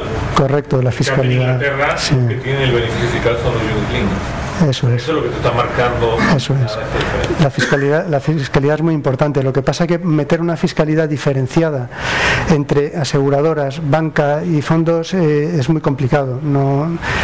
Estaría bien, ¿no? Porque hay una necesidad de ahorrar. Eso lo hemos visto antes con los sistemas de pensiones, y también por los gastos en salud, que conforme nos hagamos mayores vamos a necesitar dinero. Pero es muy complicado. Muy complicado. Aquí lo que hemos hecho es, por tipología de activos, ver qué porcentajes tienen. Vemos que en la eurozona más o menos tienen 32%, la mayor parte renta fija, y esto es así por el modelo de negocio de las compañías aseguradoras. Mitad y mitad soberana corporativa en la eurozona. En Estados Unidos tienen más corporativa que soberana, pero claro, es que tienen empresas enormes que hacen emisiones de bonos con ratings altos, y entonces pues hay más opción, ¿no?, para las compañías aseguradoras de apalancar un poco la rentabilidad con activos más seguros. Reino Unido un poco pues sigue la línea de Estados Unidos, no tanto, y en España pues es al revés, corporativa 20%, soberana. Renta variable más o menos es el porcentaje en torno al 15-16, en España es menos. Pero los productos de riesgo están muy penalizados, y la renta variable es un producto de riesgo, ¿no? Y, con lo cual, ¿cómo ha variado 2017-2016? Vemos que por el entorno de bajos tipos de interés básicamente hay un aumento de renta variable, pero que es muy pequeñito, es 1%, son variaciones de carteras.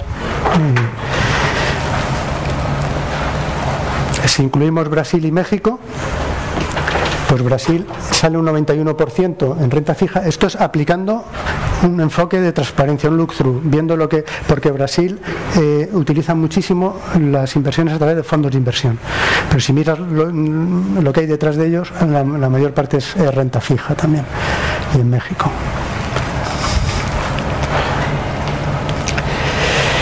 Además de por áreas geográficas, hemos de las cuentas, los informes, las cuentas anuales publicadas por los grandes grupos aseguradores europeos, hemos analizado cuál es la estructura de inversiones de Allianz, AXA, Generali, Aegon, Zurich y Mapfre. Vemos que Allianz tiene 900.000 millones de euros en activo, casi alcanza el 90% del PIB de España, ¿no? Son tremendas. Allianz y AXA son las más grandes. Aquí vemos cómo tienen distribuido el negocio tradicional Unit Link. Destaca el caso de Aegon, que tiene el 57% en negocio de tipo Unit Link, y es porque tiene mucho negocio en Estados Unidos y entra mucho en variable annuities. Por el contrario, pues Allianz tiene más cartera de negocio ordinario, y Mapfre es una entidad aseguradora que tiene la mayor parte de sus negocios de no vida, y por lo tanto pues entra pues en el negocio ordinario. La estructura, agregando todas las carteras de esos grandes grupos, vemos que la mayor parte de las inversiones son renta fija corporativa, también porque tienen mucho negocio en Estados Unidos, el 40%, y el 34,2% en renta soberana. Tienen un 10% ahí de préstamos, y es porque Allianz y yo creo que Aegon también conceden hipotecas. Están en España eso está prohibido, pero en algunos países pueden hacerlo, y lo están haciendo para apalancarle. Como la rentabilidad ahora de las inversiones es baja, están entrando. De hecho, pues ha aumentado un poquito de 2017 a 2018. El rating, esto es muy importante. La mayor parte de las inversiones de las compañías de estos grupos son inversiones con rating, y además en grado de inversión de triple B hacia arriba. Tienen muy poquito que no tenga rating, salvo el caso de Generali, que tiene bastante triple B, y es también por la calificación que recibe su deuda soberana, ¿no? Las inversiones son de single A hacia arriba. Eso es el modelo de inversión típico, agregando todas las carteras detallado, está detallado por cada uno de los grandes grupos. Las cargas de capital en Solvencia II, aquí he dado una idea de las cargas de capital más relevantes para los bonos. Depende de varios factores. En primer lugar, de la tipología, si son soberanos, corporativos, infraestructuras, si son cédulas hipotecarias o titulizaciones. Depende de la calificación crediticia, y depende de la duración modificada del bono. Esos tres factores son los que te van a dar la carga final capital. Vemos que la deuda soberana, si es del espacio económico europeo, pues no tiene carga de capital, no tiene.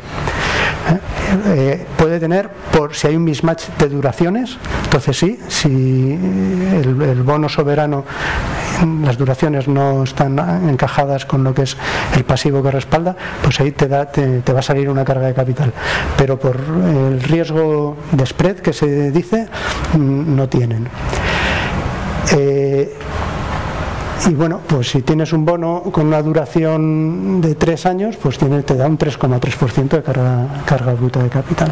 Hay un tratamiento especial para ciertas infraestructuras que se ha reducido respecto a un bono no corporativo, con el fin de fomentar, de intentar que las aseguradoras inviertan también en infraestructuras, pero tienen que ser admisibles, es decir, tienen que cumplir una serie de requisitos. No puede ser en la fase de construcción, sino tienes que invertir en la fase de producción, y unos requisitos también de rating. Hay cargas adicionales por descasamientos. A la renta variable se le aplica un 39%, es una carga fuerte. A las inversiones inmobiliarias el 25%, y a los fondos se aplica el look-through. Hay que ver qué inversiones hay detrás, y se aplica la carga que corresponda. Es una idea rápida de lo que es.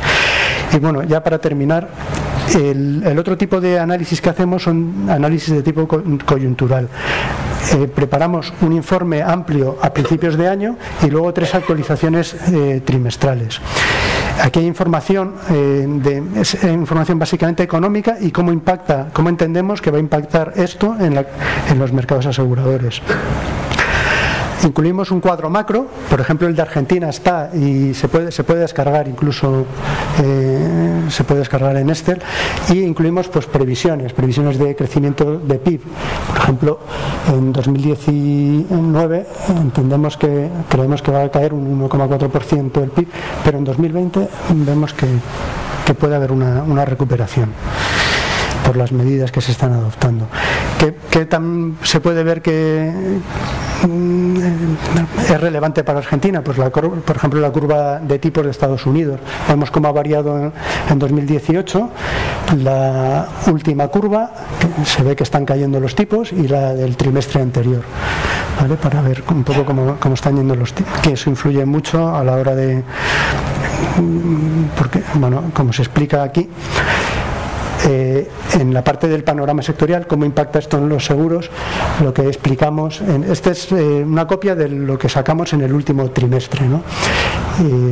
Describimos un poco la confluencia de factores coyunturales adversos, el endurecimiento de la política monetaria en Estados Unidos, que tuvo 4 o 5 bajadas de sus subidas de tipos, pues le creó un estrés muy importante a la moneda en Argentina, combinado con fuertes sequías. Esto combinado con una serie de debilidades estructurales en la cuenta corriente por el elevado endeudamiento exterior en dólares, pues todo esto forzó la solicitud de apoyo financiero al Fondo Monetario. Pero bueno, entendemos, aunque este año también está siendo turbulento, pensamos que en 2020 puede mejorar. Estaba yendo bien, de hecho. ¿Cómo impacta esto en el sector asegurador? Pues, como hemos dicho, la correlación entre el crecimiento económico y el comportamiento del sector asegurador es muy alta, con lo cual, si va a caer el PIB un 1,4%, caerá también, entendemos que va a repercutir negativamente en las primas del sector asegurador. ¿En qué sentido? Pues caerá. Van a bajar. O sea, si tú tienes caídas del PIB, lo normal es que las primas... ¿Sin censo estricto o puede haber variaciones? Eso es lo que nosotros entendemos. ¿Inexorable? No es inexorable. A veces te encuentras que no. Eso es la previsión viendo la correlación que tienen ambos crecimientos. Pero hay muchas... Es que el proyectar es siempre un tema arriesgado, porque tú proyectas en función de unas pocas variables que afectan a tu variable que estás proyectando, pero hay muchas otras de tipo estructural. Imagínate que aprueban una degradación fiscal que no tenías, eso te va a alterar totalmente el comportamiento futuro. O sea, hay muchas cosas que no se pueden modelizar y lo que se hace es proyectar, y cada trimestre pues vas revisando, no te queda otra. Pero la tendencia cuando cae el PIB es a que las primas de los seguros de vida caigan. Y los tipos de interés, pues el hecho de que la autoridad monetaria haya tenido que intervenir y subir tipos, eso en principio debería favorecer al negocio de vida, pero aquí hay también unas limitaciones a las inversiones que se pueden hacer en activos de deuda pública a corto plazo, en SELICs y demás. Entonces las aseguradoras no se pueden beneficiar plenamente de esas subidas, ¿no? Y un poco pues eso es la idea. Hacemos trimestralmente este tipo de análisis y para Argentina está. Bueno, todos estos informes se pueden consultar bien en la página de la Fundación o incluso están en los dos sitios, en nuestro servicio de estudios. El de salud no me da tiempo a entrar en él porque hemos tocado muchísimos temas, pero bueno, el que tenga interés también le puede resultar interesante. Muchas gracias.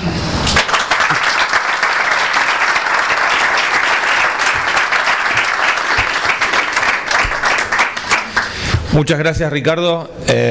Si les parece bien, vamos a aprovechar su presencia, abrimos lugar a preguntas, si alguien tiene alguna consulta para hacer respecto de... Qué raro, Sofía. Sí, ¿qué tal? Yo quería saber si ¿qué pasó?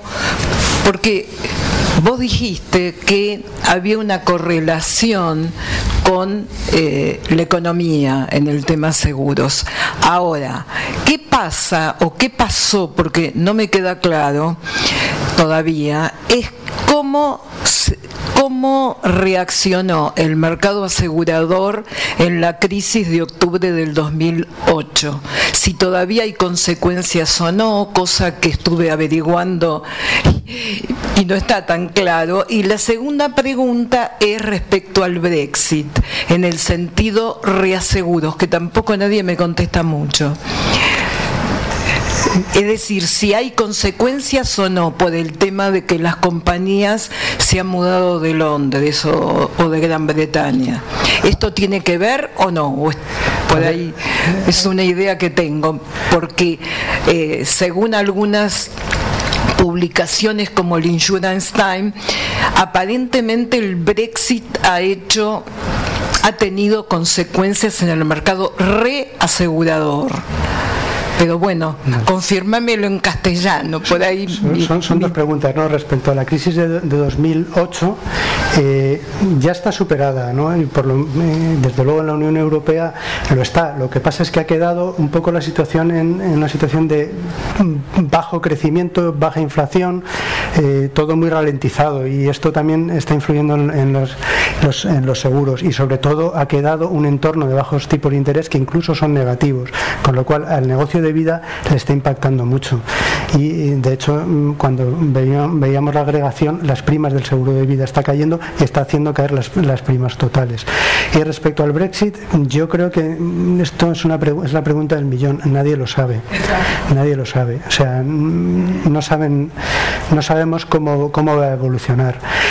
Yo la idea que tengo, pero esto ya es un tema personal, creo que al final van a llegar a un acuerdo, que son dos jurisdicciones muy fuertes que han estado ahí juntas mucho tiempo y que llegarán a una solución no creo que se haga algo que sea especialmente malo para el Reino Unido. Yo no lo creo, pero no se sabe. ¿Alguna otra pregunta? Sí. ¿Cómo ves en la región a las compañías de seguros como inversores institucionales y hasta dónde la competencia en cuanto a esos fondos puedan o no financiar el crecimiento de un Estado, sobre todo en Latinoamérica? Ahí vamos a ver. El tema es en qué tipo de inversiones puedes invertir, porque como hemos dicho, Estados Unidos pues tiene grandes corporaciones que emiten bonos y no tienes problema para encontrar cierto tipo de inversiones. Cuando vas bajando te queda la deuda soberana, porque es lo que más garantía te da de que vas a tener el dinero para pagar las primas, que es lo que tiene que ocurrir. Y tienes que ser cauteloso. Es el modelo de negocio de las aseguradoras. Hay que tener cautela. El porcentaje de inversiones que a lo mejor hay en la Unión Europea en infraestructuras y pues está en un 2, un 3, un 4% de las primas, no más. Ahora se está incrementando un poquito. Hay cierta presión también por parte de la Unión Europea, que quiere reactivar la actividad económica, y hay presión, pero no hay imposición. Lo que hacen han relajado los requisitos de solvencia, las cargas de capital, han identificado una serie de infraestructuras que a lo mejor tienen una garantía del Banco Europeo de Inversiones o tienen unas características que permiten a las aseguradoras invertir controlando los riesgos, y les han rebajado los requisitos de capital. Y entonces, pues en las reuniones, cuando vas, oye, a ver si entráis en esto, que es bueno para... ¿vale? Pero nunca se impone, nunca. Además, yo tengo una, Ricardo, vos hacías referencia al tema de las discusiones que hay en torno a los sistemas de pensiones y la problemática que puede haber sobre varios factores. Uno de ellos, y las medidas que están tomando, es correr la edad jubilatoria. En paralelo, muchos países están analizando todo lo que es el mercado laboral, ¿no? Con mucho ingreso de tecnología que claramente desplaza algunos puestos de trabajo. ¿Cómo hacer para equilibrar este crecimiento, digamos, de este avance de la edad jubilatoria, y por otro lado, cuáles son las actividades que esas personas en esa edad van a poder estar desarrollando? La pregunta es muy buena. No he tocado el tema del mercado laboral porque tampoco es objeto del estudio, pero bueno, sí que es cierto que nosotros el ratio que controlamos es gente en edad de trabajar frente a gente que alcanza la edad de jubilación, pero esa gente tiene que trabajar. Entonces las medidas de política de empleo son muy importantes, y lo que sí que se observa es que se puede producir con las nuevas tecnologías una polarización del mercado de trabajo en el que haya gente que tenga salarios altísimos y luego una base de la población con sueldos mucho más bajos o incluso dificultades para encontrar trabajo. Eso es malo para lo que es el sector asegurador, es malo, y es malo para el sistema de pensiones porque tienen que contribuir. Están hablando incluso de hacer cotizar a los robots y todas estas cosas. Están intentando ver posibles soluciones que parecen incluso de ciencia ficción, ¿no? Pero es un tema real y sí que no está clara la solución, ¿eh? ¿Cómo ves a la Argentina posicionada en todos estos temas que mencionaste, más allá de lo que arrojan los números, digamos, tu visión, sobre todo en lo que hace al desarrollo del mercado asegurador? Yo Argentina lo veo un país, tiene 48 millones de habitantes y tiene mucho potencial, muchísimo. Si logra corregir los desequilibrios estructurales del déficit público, deuda pública, sobre todo la deuda en dólares, si logra de alguna manera poco a poco atajar esos problemas y reducir las debilidades, puede tener una bonanza económica muy fuerte, porque vendrían capitales, inversiones directas y se desarrollaría mucho. O sea, yo apostaría por ella, pero primero hay que hacer los deberes, ¿no? Y habría que incidir mucho en ese tipo de reformas. Sí, recién veíamos la tabla esta donde Argentina en un futuro iba a estar mejor respecto a los esquemas de solvencia, ¿no? Entonces veo que es una tabla dinámica donde ustedes la van actualizando periódicamente. La pregunta está relacionada con ¿qué cuestiones resaltarías como para decir, o qué han hecho otros países que van quizás más acelerados, tanto a nivel mercado, ¿no?, las compañías aseguradoras, como a nivel supervisor? Es decir, ¿existe algún tip, algún punto donde digas, no, estas son las cosas que hay que tocar? Pues sí, en principio el pilar 2, la gobernanza, que eso ya está hecho. Ya se ha aprobado una normativa y ahora hay que empezar a funcionar, y que las empresas tienen que empezar a entender cómo se calculan los riesgos. O sea, requiere un tiempo, tanto por parte de las empresas como por parte del supervisor, que también necesita gente que entienda todo esto. Segundo, flexibilizar el lanzamiento de nuevos productos al mercado. Si se puede quitar la necesidad de pasar por el supervisor, mejor. Si no se puede, porque todavía es lo que a ti te garantiza el proceso de supervisión, pues ir relajándolo, que por lo que han comentado antes, sí que lo están estudiando. Y luego los límites a las inversiones. Conforme se va perfeccionando el mecanismo de cálculo de capital regulatorio conforme a riesgos, ya empiezan a no tener sentido, porque si tú tienes una inversión más arriesgada, vas a tener una mayor carga de capital, y ahí está el control. No hacen falta los demás. De hecho, en la Unión Europea no existen, se han quitado. Ricardo, en línea con la pregunta de Carlos, nos mostraste que había un radar que ustedes siguen. Sí. Me sorprendió el radar vida de algunos países que no tienen una cultura, o no parecerían tener una cultura aseguradora fuerte. ¿Cuáles son los factores que ponderaron? Pondera sobre todo la velocidad. Nos sorprende igual a nosotros que a ti, ¿vale? Pero lo que se estudia es la velocidad con que están cerrando la brecha y la están cerrando. ¿Cómo? ¿Por qué? Pues habría que profundizar más. El indicador te da solo una primera aproximación. Luego tienes, antes de entrar, analizar pues muchos temas estructurales, ¿no? Pero el indicador te está diciendo que están cerrando brecha. Y por lo tanto algo está haciendo que ese negocio pues vaya más rápido que en otros países. ¿Podría explicar un poco más el concepto de la brecha? Porque creo que está en años, pero también... A ver, la brecha, hay muchas formas de medirla. En el gráfico que he mostrado del informe del mercado seguro latinoamericano es digamos, más intuitiva y más sencilla. Tienes la penetración de los seguros en los mercados desarrollados, está en el 7,7. Si tú tienes un 3, pues tienes una brecha del 4% de tu Producto Interior Bruto. Esa es la brecha. En el GIP ya hay un cálculo más complejo, dinámico. No se toman los países desarrollados, sino un mercado teórico que te da un percentil.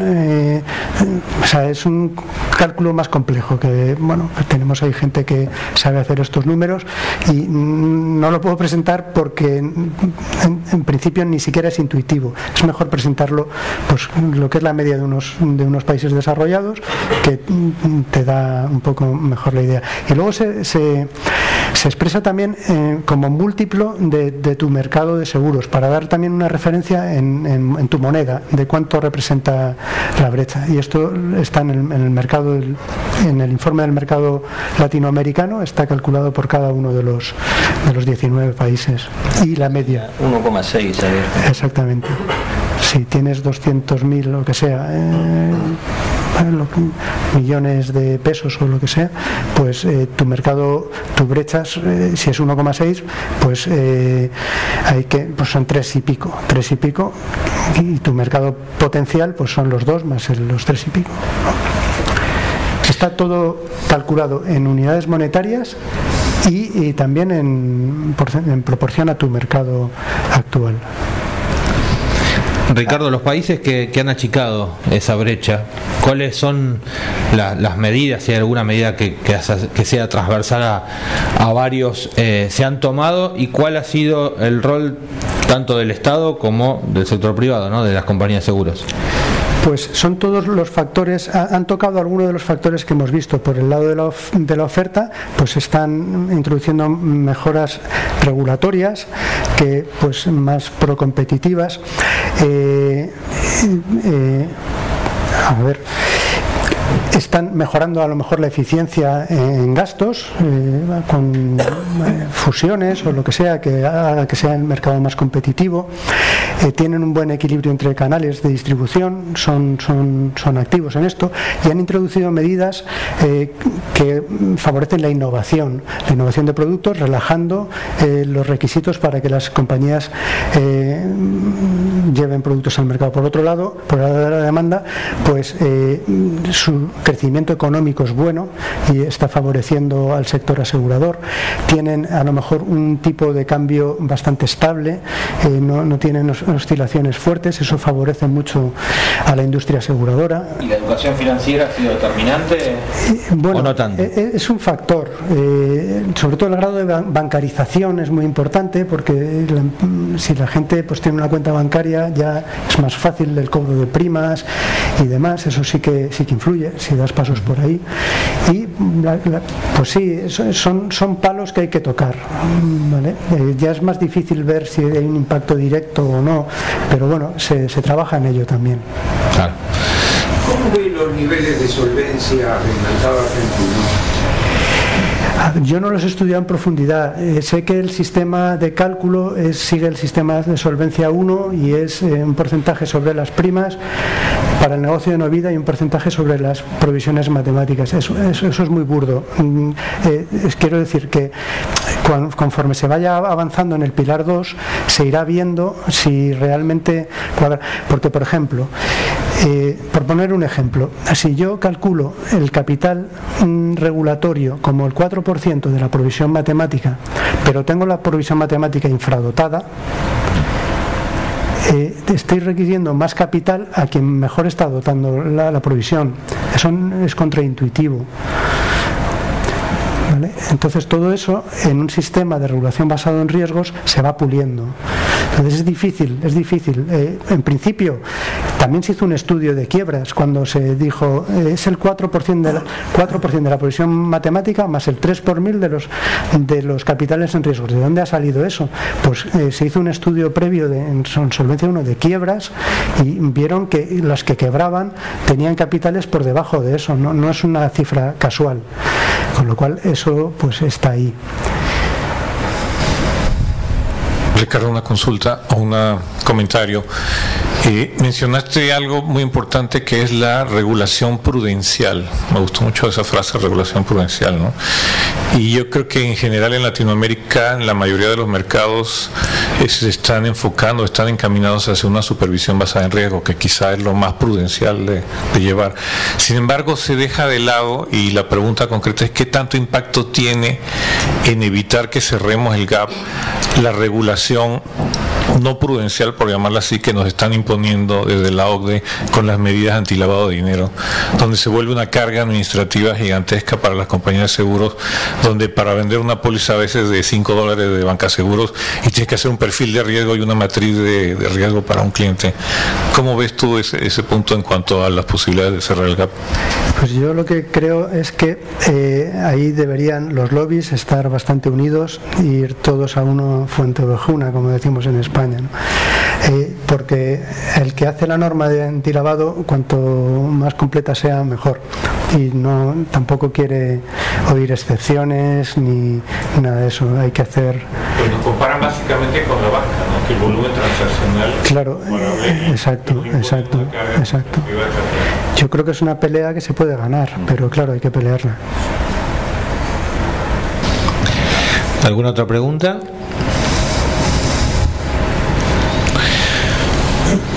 Bueno, entonces estamos bien. Les quería hacer un comentario antes de despedirlos. Cuando se retiren van a tener estos informes en un pendrive y al mismo tiempo Ricardo mencionaba a la revista que se edita desde el Servicio de Estudios, Economía y Seguros. Es una revista de suscripción gratuita, la pueden hacer online ingresando a la página Economía y Seguro singular.mafre.com.